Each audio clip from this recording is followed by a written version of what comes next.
ये खबर हर उस इंसान के लिए है जो स्मार्टफोन इस्तेमाल करता है, स्मार्टफोन में व्हाट्सएप का इस्तेमाल करता है और व्हाट्सएप के जरिए मैसेज और कॉल करता है।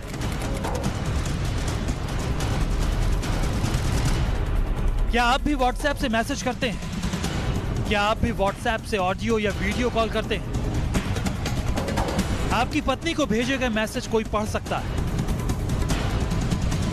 आपकी गर्लफ्रेंड की कॉल कोई सुन सकता है, आपकी प्राइवेट बातें कोई जान सकता है। आखिर किसने और कैसे की व्हाट्सएप पर जासूसी? क्या है जासूसी के इस विवाद का सच? क्यों लगाए गए ऐसे इल्जाम जो बन गए व्हाट्सएप की दुनिया का सबसे बड़ा कांड? दुनिया भर और हिंदुस्तान के व्हाट्सएप यूजर्स के लिए लेकर आए हैं हम एक ऐसी खबर जो हर किसी को सतर्क करती है। व्हाट्सएप से सावधान। यह खबर देखना आपके लिए जरूरी है। व्हाट्सएप से जुड़ा वो कांड जिसने पूरी दुनिया को हिलाकर रख दिया, हम आपको समझाएंगे। व्हाट्सएप के जरिए हैकिंग के वो संगीन आरोप जिन्होंने व्हाट्सएप पर प्राइवेसी को लेकर सवाल खड़े कर दिए। व्हाट्सएप ने आरोप लगाए हैं कि इजराइल की एक सर्विलांस कंपनी ने दुनिया के अलग अलग देशों में 1400 लोगों के फोन हैक किए और उनकी जानकारी हासिल की। कैसे हुई हैकिंग और क्या इन लोगों के व्हाट्सएप की जानकारी भी लीक हुई, जानने के लिए आप ये रिपोर्ट देखिए। सबसे पहले, दुनिया की सबसे बड़ी सनसनी, स्मार्टफोन में हैकिंग की साजिश का सच क्या? यही है वो सवाल जिनका जवाब पूरी दुनिया ढूंढ रही है। आखिर कौन था वो जिसके इशारे पर लोगों के स्मार्टफोन हैक किए गए? व्हाट्सएप के जरिए हैकिंग का सॉफ्टवेयर भेजा गया। क्या है लोगों की जानकारियां चुरा लेने के आरोपी का असली सच? और सबसे बड़ा सवाल, क्या इस किस्म की हैकिंग से हम और आप जैसे आम आदमी को डरने की जरूरत है? क्या आम आदमी के फोन को भी हैक कर प्राइवेट मैसेज और जानकारियां निकाली जा सकती हैं?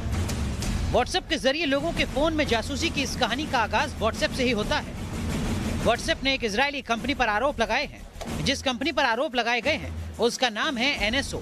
NSO एक सर्विलांस कंपनी है जो दुनिया की अलग अलग सरकारों को अपनी सेवाएं देती है। व्हाट्सएप ने इल्जाम लगाया है कि NSO ने एक मॉलवेयर के जरिए 1400 फोन हैक किए। इस कथित हैकिंग की बाबत व्हाट्सएप से कुछ जानकारियां भी सामने आई हैं। व्हाट्सएप का इल्जाम है कि NSO ने पेगासस नाम के एक मॉलवेयर का इस्तेमाल किया। इस मॉलवेयर को एक मैसेज की शक्ल देकर व्हाट्सएप के जरिए टारगेट किए गए लोगों को भेजा गया और जब ये हैकिंग करने वाला मॉलवेयर फोन में पहुंच गया तो इसके जरिए फोन की जानकारियां हासिल की गई। इस किस्म की हैकिंग को करीब से समझने के लिए न्यूज नेशन जानकारों के पास पहुंचा। अब अगर ये देखना चाहूँ कि इस फोन में कितने एसएमएसेस हैं तो एक छोटी सी कमांड से मैं एसएमएसेस निकाल सकता हूँ। डंप एसएमएस, जैसे ही मैंने ये टाइप किया तो इस फोन के अंदर से जितने भी एसएमएसेस है वो सब निकल के मेरे पास मेरे सिस्टम में पहुंच जाएंगे। और मैं अभी आपको इस एसएमएस फाइल को ओपन करके दिखाऊंगा जिसमें जितने भी फोन के अंदर एसएमएस, ये देखिए ये फाइल आ गई है एसएमएसेस की। और ये देखिए ये एसएमएस डंप आ गया मेरे पास पूरा। ये देखो ये पूरा एसएमएस डंप, जितने भी मैसेजेस आप देखेंगे यहाँ पे एसएमएसेस आ गए हैं सबके। मीडिया रिपोर्ट्स के मुताबिक व्हाट्सएप ने ये जानकारी साझा नहीं की है कि पेगासस नाम के हैकिंग मॉलवेयर से किस किस्म की जानकारियां हासिल की गई हैं, लेकिन ये जरूर कहा है कि ऐसे मॉलवेयर से फोन की कंटेंट लिस्ट, कैलेंडर, मैसेजिंग और पासवर्ड जैसी जानकारियां हासिल की जा सकती हैं। पासवर्ड, मैसेजिंग जैसी जानकारी प्राइवेट होती है। अगर वाकई ऐसी हैकिंग की गई है तो मुमकिन है कि व्हाट्सएप या किसी और ऐप के जरिए की गई हो। लोगों के परिवारों से बातचीत, लोगों की प्राइवेट बातें, निजी संबंधों से जुड़ी बातें भी हासिल की गई हैं। व्हाट्सएप के जरिए हैकिंग और फोन की जानकारी चुराने के इन आरोपों ने व्हाट्सएप यूजर्स को भी हिलाकर रख दिया है। अगर ऐसी खबरें आ रही है कि व्हाट्सएप डेटा हैक हो सकता है, हो रहा है, तो इससे तो हो सकता है कि हम मोबाइल बैंकिंग यूज कर रहे हैं तो हमारा अकाउंट भी हैक हो सकता है। फोन पे ही हमारा पैसा हैक हो रहा, तो हमें भी प्रिकॉशन लेने की जरूरत है और गवर्नमेंट को भी इस पे जब्त प्रिकॉशन लेने की इम्पोर्टेंस है। नहीं, बिल्कुल, हमने जब से ये न्यूज़ सुना है और पता चला है कि ऐसा हो रहा है तो वाकई में डर लगने लगा है। साइबर एक्सपर्ट्स का मानना है कि सिर्फ पेगासस ही नहीं बल्कि ऐसे कई मॉलवेयर मौजूद हैं जिनके जरिए लोगों के फोन को हैक किया जा सकता है, या यूं कहें कि फोन के अंदर जाया जा सकता है और फोन से संवेदनशील जानकारियां हासिल की जा सकती हैं। ये स्पाइविंग बेसिकली का जो वर्ड होता है वो है स्पाईवेयर, यानी किसी पर नजर रखना। कुछ लोग इसको स्टॉकवेयर भी कहते हैं क्योंकि इससे स्टॉकिंग, ये किसी की जासूसी करने के काम लेते हैं। तो ये नेट पर इजी गोइंग अवेलेबल है और आपको डीप वेब या डार्क वेब पर जाने की जरूरत बिल्कुल भी नहीं है। इनका कुछ फीस होता है, मान लीजिए किसी का $10 है, किसी का $15 है, और आप जो जितनी सेवाएं चाहते हैं, मान लीजिए आप चाहते हैं कि आपको सिर्फ कॉल डिटेल चाहिए तो आपको उसका चार्ज कम लगेगा। आप चाहते हैं उसकी जीपीएस की लोकेशन भी मिले, उसके अलावा उसके आपकी चैट हिस्ट्री भी मिले, तो थोड़ा सा चार्जेस बढ़ता जाता है। कि मिनिमम जानकारी जो एक नॉर्मल सा इंजीनियरिंग का स्टूडेंट है वो इसको बड़ा आसानी से कर सकता है। व्हाट्सएप ने दम भरा है कि वो एनएसओ के खिलाफ कदम उठाएगा, लेकिन इस तरह व्हाट्सएप के जरिए स्मार्टफोन की हैकिंग ने दुनिया को अपने फोन और जानकारियों की सुरक्षा पर दोबारा सोचने को मजबूर कर दिया है। जयपुर से लाल सिंह फौजदार के साथ दिल्ली से Syed Aamir Hussain, news nation. Smartphone hack कर लोगों की जानकारियां हासिल करने के आरोपों के चलते व्हाट्सएप और आरोपी कंपनी एनएसओ के बीच तनातनी शुरू हो गई है। एनएसओ ने आरोपों से इनकार कर दिया है, लेकिन मामला कितना संजीदा है इसका अंदाजा आप इस बात से लगा सकते हैं कि भारत सरकार ने हैकिंग कांड के आरोपों के चलते व्हाट्सएप से जवाब तलब कर लिया। 1400 फोन हैक किए गए, 1400 फोन का डाटा चुराया गया, 1400 लोगों की जिंदगी में सेंध लगाई गई। यह है वो इल्जाम जो व्हाट्सएप ने इजरायली कंपनी एनएसओ पर लगाए हैं। व्हाट्सएप ने मीडिया के सामने एनएसओ पर जो आरोप लगाए हैं, उनके मुताबिक एनएसओ ने मॉलवेयर का इस्तेमाल कर कुछ देशों की सरकारी एजेंसियों को 1400 लोगों के फोन के अंदर पहुंचने का मौका दिया। इस हैकिंग कांड में 20 देशों की एजेंसियां शामिल थीं। एक मीडिया रिपोर्ट्स के मुताबिक मैक्सिको, यूएई और बहरीन की एजेंसियों का नाम भी हैकिंग कांड से जोड़ा गया है।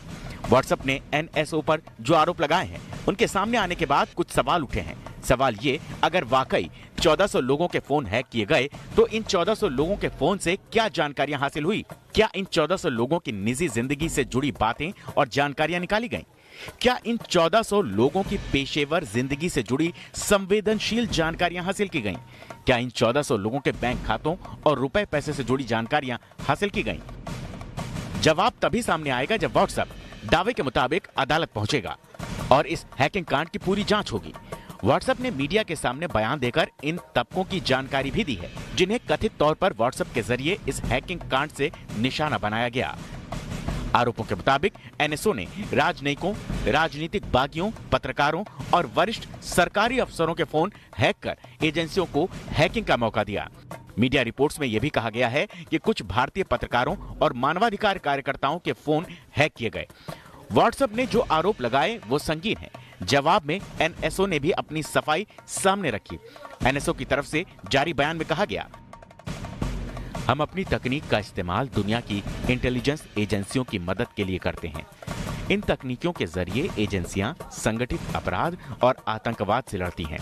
हमारी तकनीक का इस्तेमाल मानवाधिकार कार्यकर्ताओं और पत्रकारों के खिलाफ नहीं किया गया।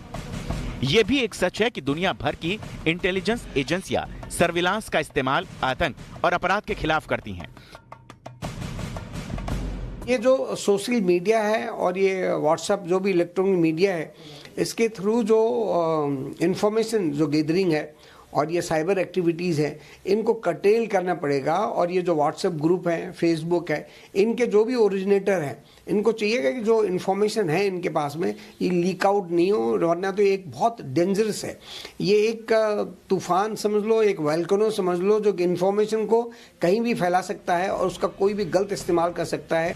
भारत में कई बार ऐसे मामले सामने आए जब सोशल मीडिया और साइबर स्पेस का इस्तेमाल देश विरोधी गतिविधियों के लिए किया गया। कश्मीर में पत्थरबाजी को व्हाट्सएप जैसे प्लेटफॉर्म के जरिए अंजाम दिया जाता था। फेसबुक के जरिए कई बार सरहद पार से हनी ट्रैपिंग की वारदातों को अंजाम दिया गया। टेलीग्राम जैसे ऐप्स के जरिए आतंकी संगठन अपना प्रोपेगेंडा फैलाते रहे हैं।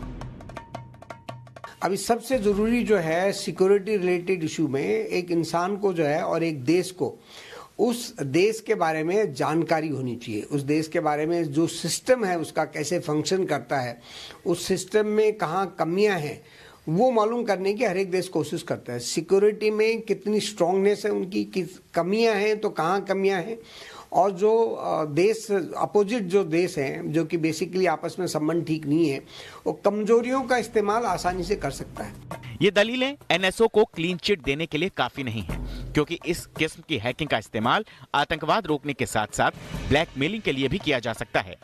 लोगों के रिश्तों को ब्लैकमेलिंग का जरिया बनाया जा सकता है। लोगों के पैसे और खाते की जानकारी को ब्लैकमेलिंग का जरिया बनाया जा सकता है। लोगों की निजी जिंदगी की परेशानियों को ब्लैकमेलिंग के लिए इस्तेमाल किया जा सकता है। कौन सच्चा कौन झूठा, इस बात का जवाब भारत सरकार भी तलाशने में जुटी है। सूचना प्रसारण मंत्रालय ने हैकिंग कांड के बाबत व्हाट्सएप से रिपोर्ट तलब कर ली है और शायद इस रिपोर्ट से साफ हो कि ऐसी हैकिंग हुई या नहीं, और अगर हुई तो किसके इशारे पर लोगों की जिंदगी में जासूसी की गई। Team news nation. अब आपके दिमाग में जाहिर सी बात है सवाल कौन रहा होगा कि आपका हमारा व्हाट्सएप भी क्या हैक हो सकता है? क्या व्हाट्सएप कॉल्स रिकॉर्ड किए जा सकते हैं? क्या कोई आपका व्हाट्सएप चैट जो है उन्हें अपने पास डेटा उसका मंगा सकता है, उन्हें पढ़ सकता है?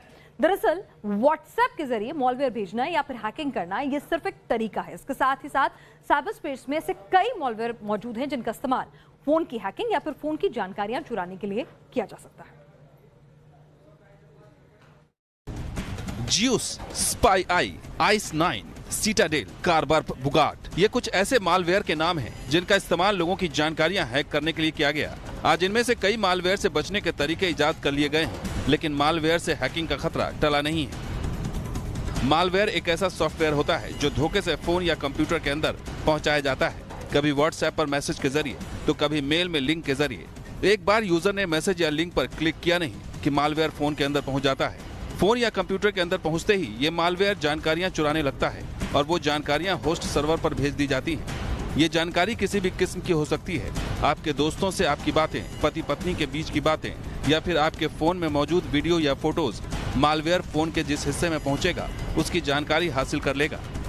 देखिए, मालवेयर्स अलग अलग तरह के होते हैं। एक कई जो नॉर्मल मालवेयर्स होते हैं जो कि एंड्रॉयड में कोड किए जा सकते हैं या फिर किसी भी लैंग्वेज में कोड किए जा सकते हैं। जिस मालवेयर की आप बात अभी 0 डे की कर रहे हैं, ये बेसिकली कोडर्स जो होते हैं, बढ़िया बेस्ट लेवल के हैकर्स जो होते हैं, वो कोडिंग की हेल्प से उसको डेवलप करते हैं और डेवलप करने के बाद बहुत सीक्रेट तरीके से अपने पास उनको छुपा कर रखते हैं ताकि वो डिस्क्लोज ना हो। बिकॉज अगर वो डिस्क्लोज हो जाएगा तो वो बहुत सारी एजेंसियों की नज़र में आ जाएगा और वो वापस डिटेक्ट होना स्टार्ट हो जाएगा।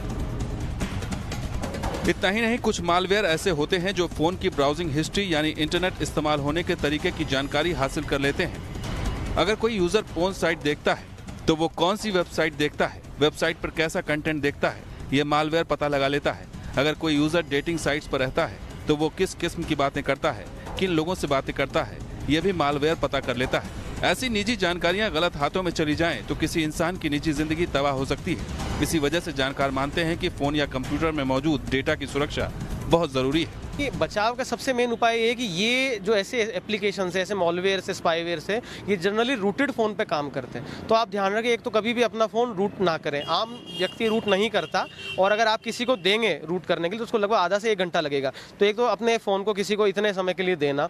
दूसरी चीज़ ध्यान रखें, अपने फ़ोन के अंदर लाइसेंस एंटीवायरस या इंटरनेट सिक्योरिटी एप्लीकेशन रखें जिसमें एंटीवायरस भी हो, फायरवॉल भी हो और एंटी स्पाईवेयर भी हो। इन जानकारियों को कई बार चंद सिक्कों के लालच में डार्कनेट यानी इंटरनेट पर अवैध तरीके से बेच भी दिया जाता है। एक मीडिया रिपोर्ट्स के मुताबिक भारत के 11 लाख क्रेडिट और डेबिट कार्ड की जानकारी डार्क नेट पर बिक्री के लिए मौजूद है। जोकर स्टैश नाम से एक इंटरनेट स्पेस पर यह जानकारियां बेची जाने की आशंका है। एक कार्ड की जानकारी का रेट $100 यानी तकरीबन 7,000 रुपए है। यानी महज 7,000 रुपए में आपके आर्थिक हालात की पूरी जानकारी कोई भी हासिल कर सकता है। इसलिए जरूरी है आपका कार्ड, फोन या कंप्यूटर इस्तेमाल करते हुए सतर्क रहें, सावधान रहें। Team news nation. और अब आपको दिखाते हैं खबर का टुकड़ स्पेशल में इमरान का दी एंड।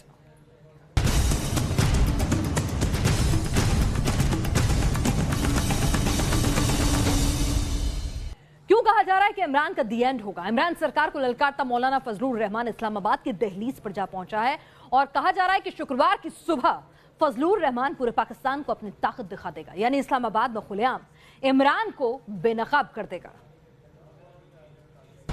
तो फुल स्ट्रेंथ से मुराद आपकी सिर्फ लीडरान की हद तक है या कि वर्कर्स भी शामिल होंगे?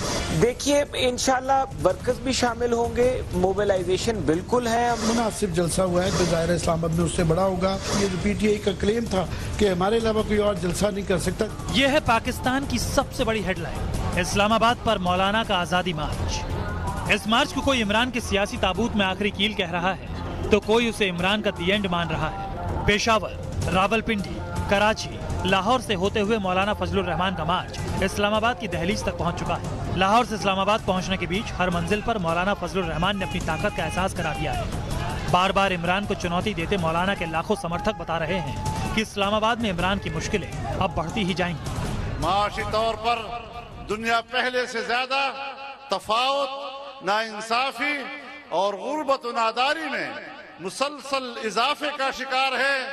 मौजूदा आलमी माशी निजाम में इस सूरत हाल को बेहतरी की तरफ मोड़ने की कोई काबिल अमल सूरत दिखाई नहीं देती।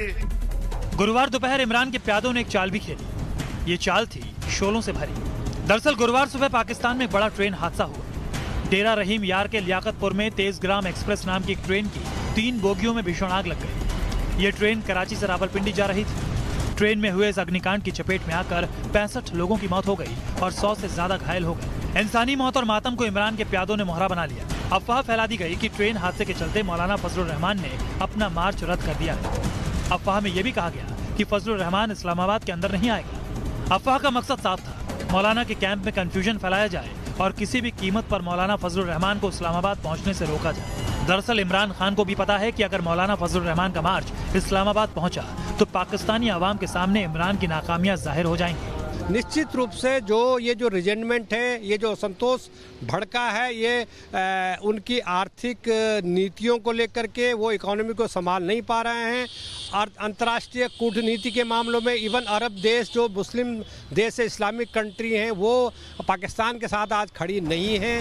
फजलुर रहमान की कट्टरपंथियों की फौज और विपक्षी हुजूम इमरान की सरकार गिराने पर आमादा है। शुक्रवार की सुबह साबित कर देगी कि इमरान बचे या फिर हो गया इमरान का दी एंड। तो दुनिया जानती है कि फजलूर का मकसद पाकिस्तान को नई आजादी नहीं बल्कि कुर्सी है। बावजूद उसके फजलूर ने वो कर दिखाया जो पाकिस्तानी जमहूरियत में कम ही देखने को मिलता है। इमरान के खिलाफ पूरे विपक्ष को फजलूर ने लामबंद कर दिया है। पाकिस्तान पीपल्स पार्टी, पाकिस्तान मुस्लिम लीग, अवामी नेशनल पार्टी, लेमा इस्लाम फजल के, मुस्लिम लीग नून, जमायत इस्लामी पाकिस्तान, ये है पाकिस्तान के वो राजनीतिक और कट्टरपंथी संगठन जिन्होंने फजलुर का झंडा बुलंद किया और इमरान के इस्लामाबाद पर कूच कर दिया। बेरोजगारी, बढ़ती महंगाई, कमजोर नीतियों को लेकर फजलुर ने ऐसा चक्रव्यूह रचा जिसमें इमरान चारों तरफ से फंस गए और इमरान विरोधी हुंकार भरने लगे। हमसे वादा करता हूं कि नए इलेक्शन के शफाफ इलेक्शन के नतीजे में अगर हमें मौका मिला तो इसी तबाहकुन मकसद को इंशाअल्लाह 6 महीनों में उनको अपने पांव पे खड़ा करेंगे और बेरोजगारी और इस मुल्क में गुर्बत और इस मुल्क में बीमारी का खात्मे के लिए शबाना रोज मेहनत करेंगे। सुना आपने, जो पीएमएल करप्शन के कलंक के चलते सरकार से बाहर हुई थी, अब वो नया पाकिस्तान खड़ा करने का दम भर रही है। खास बात यह है कि फजलुर ने इमरान के साथ ही साथ फौज को भी निशाने पर लिया है। पाकिस्तान में कहा जाता है कि जो फौज को चुनौती देता है वो या तो ताकतवर है या फिर पागल, और फजलुर कहीं से पागल तो नजर नहीं आता। इसराइल के वजीफों पे पलने वाले जर्नेलों, रिटायर्ड जर्नेलों, अपने हुदूद में रहो, तुम्हारा मैदान सियासत नहीं। पीली वर्दी और हाथों में हरी लाठी लिए फजलुर ने एक फौज भी खड़ी कर ली है जिसे पाकिस्तान की आजादी की फौज करार दिया जा रहा है। जहाँ जहाँ फजलुर जा रहा है वहाँ ये पीली वर्दीदारी फजलुर की ताकत का इशारा दे रहे हैं। इमरान सरकार की हालत इतनी पतली है कि वो उस कथित फौज से भी थर-थर कांप रही है। किसी को ये इजाजत नहीं दे सकते कि वो किसी वर्दी में अपनी वर्दी बना के आगे आए कि जी हमारी फोर्स है। फोर्स एक ही है, इसके अलावा कोई फोर्स नहीं हो सकती। ये जो आप जत्ते बना के डंडा लेके लोगों की तरबियत करा रहे हैं, ये तरबियत आपकी नहीं चलेगी। ये ना हम इसको सड़कों पे छोड़ेंगे, ना हम इसको बर्दाश्त करेंगे। इंशाल्लाह इनके खिलाफ एक्शन होगा। खास बात यह है कि फजलुर ने न सिर्फ विपक्ष और कट्टरपंथी बल्कि पाकिस्तानी अवाम का भी ब्रेन वॉश कर दिया है। फजलुर के मार्च में शामिल लाखों की भीड़ बताती है कि इस कट्टरपंथी मौलाना ने इमरान के खिलाफ हवा नहीं तूफान खड़ा कर दिया है। हालात बताते हैं कि इमरान के लिए आगे की राह मुश्किल है। ये कहना भी गलत नहीं होगा कि इमरान की सत्ता अब चंद दिनों की मेहमान है। कुर्सी पर आगे फजलुर काबिज होगा या नहीं, ये तो कहना मुश्किल है, लेकिन फजलुर के मार्च ने साबित कर दिया है कि पाकिस्तान में इमरान के खिलाफ गुस्सा बढ़ चुका है और इस गुस्से को सियासी लहर मिली तो ये सुनामी इमरान और उसके झूठे किलों को बहा ले जाएगी। Team news nation. इमरान की कुर्सी पर छाई मुसीबत देखने में भले सियासी ही लगे, लेकिन सच यह है कि इसके लिए माहौल खुद पाकिस्तान की जनता ने तैयार किया। महंगाई, टैक्स की मार से पाकिस्तानी आवाम करहा रहा है और इमरान के खिलाफ हो चला है।